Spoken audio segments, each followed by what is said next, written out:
রুবেল ভাই, আরে আমি তোমার মধু উঠে খুঁজতাছি ভাই, আমার 500 টাকা আলাদ দাও না ভাই। 500 টাকা আলাদ দিবার পারি, টিয়া মনে আছে 500। হন টাকা 500 তুই পাবি, কিন্তু 3টা শর্ত আছে। যদি উত্তর দেস 500 পাবি, আর না পারলে প্রতি উত্তরে একটা করে থাপ্পড়। রাজি আছ?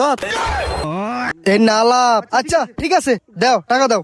শোন, প্রথম প্রশ্ন, মনে করে একটা হাতি, এই হাতিটা ফ্রিজে ঢুকাবি, কেমনে ঢুকাবি ক? কি কও ভাই, অত বড় হাতি কি ফ্রিজে ঢুকবো? অত বড় হাতি ফ্রিজে ঢুকবো না, যত বড় হাতি অত বড় একটা ফ্রিজ কিনবি। পরের প্রশ্ন, মনে করে একটা গাদা, গাদাটা ফ্রিজে ঢুকাবি, কেমনে ঢুকাবি ক? কে ফ্রিজের দরজা খুলমু আর ঢুকামু। হাতিটা যে ফ্রিজের ভিতরে আছে ওইটা আগে বাইর করবি না। পরের প্রশ্ন শোন, একটা বনে সবাই দাওয়াত দিছ, সবাই আইছে, শুধু একজন আহে নাই, কে আহে নাই ক? কে বনের রাজা সিংহ আহে নাই কে? ও আইলে তো বনই ভাগ হয়ে যাবো গা। বনের রাজা সিংহ আহে নাই কে? গাদারে যে ফ্রিজের ভিতরে ঢুকাই থইল আর বাই করবি না, ওই তো আহে নাই কে? কে দিবা না, ভালো কথা। নানান রকম প্রশ্ন করে হুদাই কে রে আমার মারো।